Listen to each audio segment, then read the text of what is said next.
In 1990, my wife was running a gasoline-powered boat, which basically was a weed eater motor in a boat hall, and we were going to go to a big race in Atlanta, Georgia. So I decided I would build a boat and go race too, just so we both have something to do. I put Hooters decals on it, and we went to the race, and it was in Atlanta at a place called Naturally Fresh, and I had a perfect score after 4 rounds, and all I had to do in the last round is just race, and I would be national champion, which I did. Well, the race gets over, and we go to Hooters to eat, because we like to eat at Hooters, and that's where I met one of the managers, and I said, hey, I got this Hooters boat, and I just won a national championship. Would you like to see it? So I brought the boat in, and he says, you know, that place where you race is Naturally Fresh. That is the parent company of Hooters. So we got talking, and they said, you're racing for Hooters. He said, what can we do for you? And I'm like, you know, you've done enough already. I'm just being Hooters.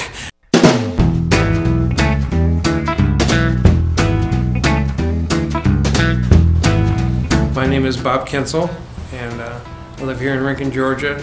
I was a department manager at Lowe's in Pooler, Georgia until September of last year.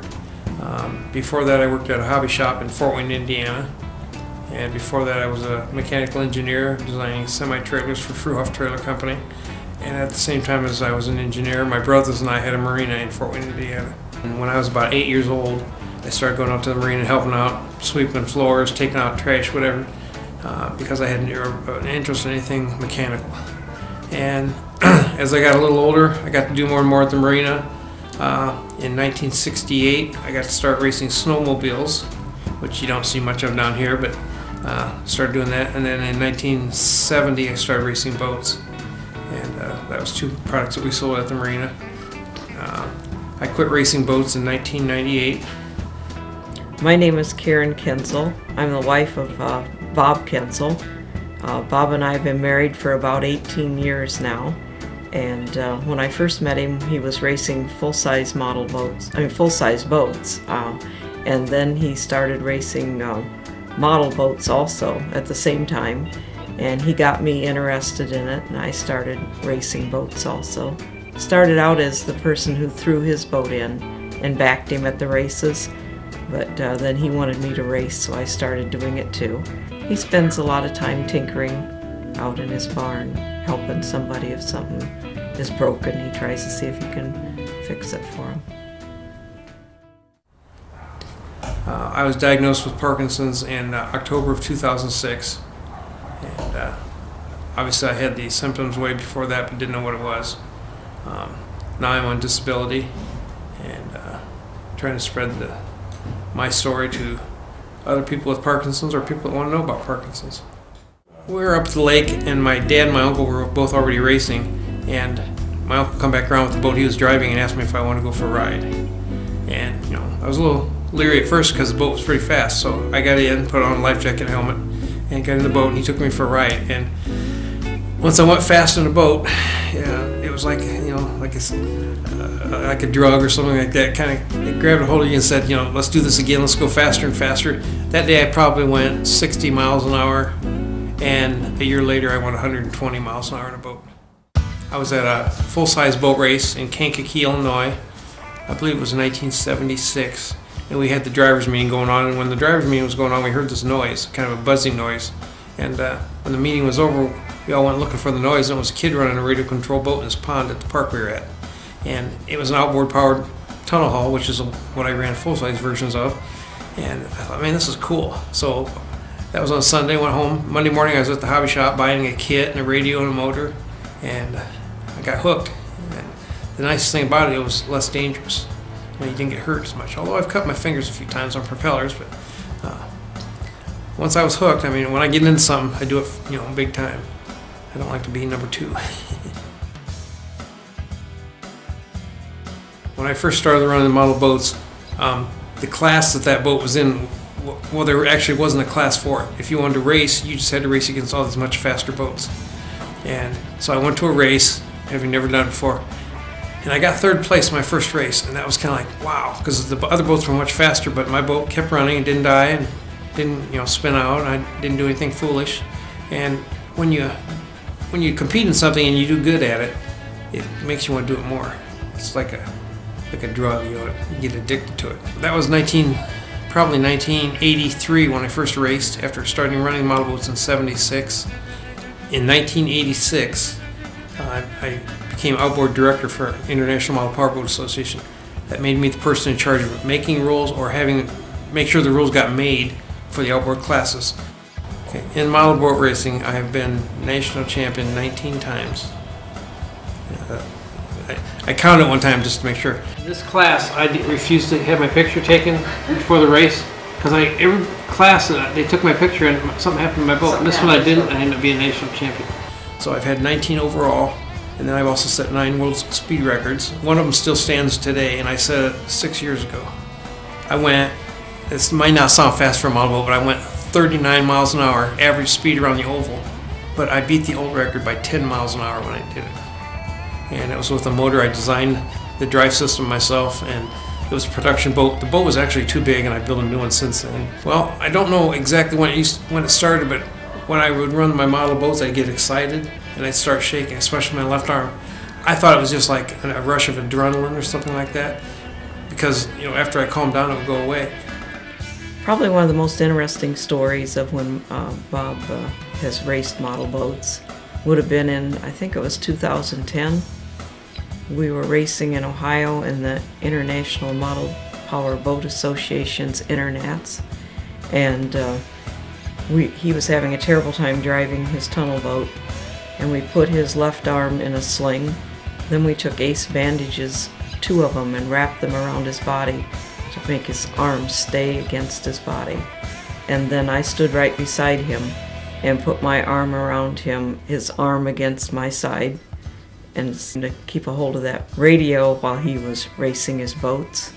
And the happy part of that whole story is that Bob ended up the national champion in his class. In fact, more than one class, I think, that year. And he also got the Excellence of Performance Award from that organization, and that award only goes out to one boater once a year. And we thought that was kind of ironic, the fact that he's a man with Parkinson's, and we had to tape him all up in order for him to win the races.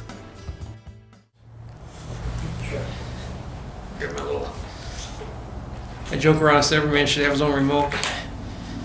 Women probably wish they did so they could turn them off half the time.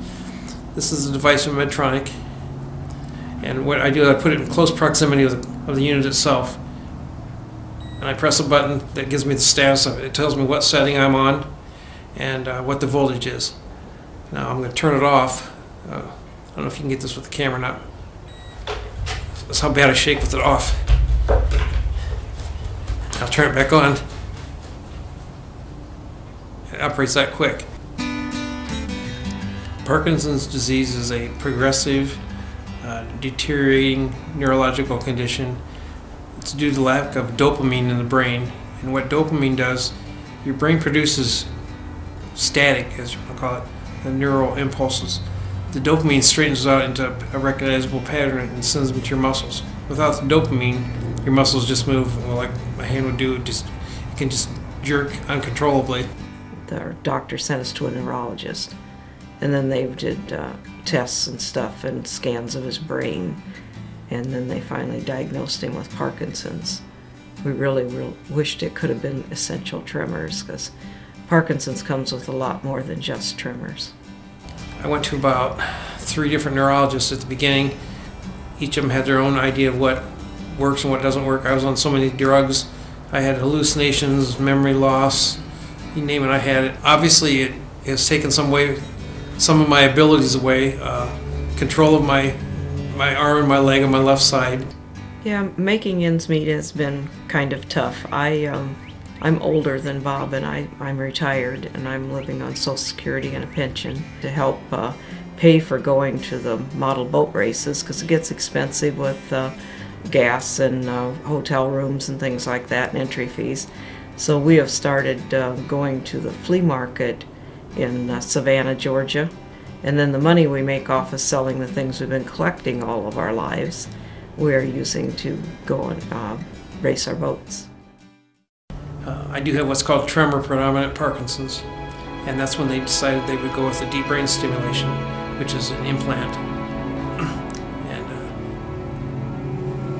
it's like a computer that they put in my chest with a probe going up to my brain. I was a perfect candidate for the surgery. Instead of going through the testing, they were going to do my surgery in 2 weeks, which is a little bit of a shock. My wife and I were kind of like, okay. And when they want to turn on the device, it's supposed to diminish the static because it's controlling the synapses in your brain. They're not random anymore. They're more like they have a pattern to them. So when they activated my probe, the sound went away completely, which means they had complete control over it. He said that was the first time that ever happened, and my surgery was the shortest one they ever did. Now, because of the uniqueness of my case, how well it worked, they decided to make not really a guinea pig, but make a case study, as they call it, out of me. And the device, the handheld device they gave me to control it, normally they have 3 settings. Mine has 3 settings, but on one of the settings I can adjust the parameters of that setting. But trying to do this so I could give them feedback on how it works.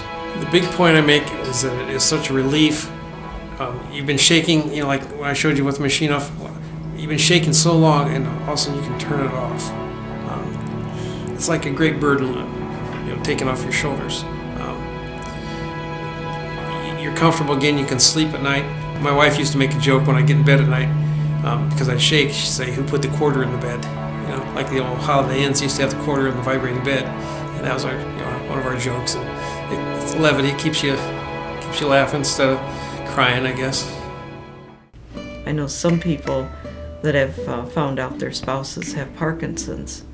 They've left them because they don't want to deal with what will happen in the future and stuff. And I know it's not going to be easy, but I'll be there for him. I don't even know how to. I was married once before, and I don't even know how to describe Bob's love. He would do anything in the world for me, and I know that. So it's mutual, though. We love each other very much. When I worked at Lowe's, I used to tell them if nothing else, I could go into the paint department. I could be the paint shaker, or I could get a job with the band and play the maracas. So there's always something shaking. Has something to do with, I could work at a bar and do martinis. Shaken, not stirred. So if you can't laugh at yourself, you're gonna start crying. So make levity, and you feel a lot better about yourself. I'm not gonna ever get too serious about what's wrong with me, that I can't enjoy life. My wife and I are 2 young kids, even at our age. We're going to keep on playing. We've done more things than most people ever do in their lifetime. And that's how you stay happy, that's how you stay young, that's how you stay healthy. The disease might have me right now, but eventually I'll have it and I'll be in control.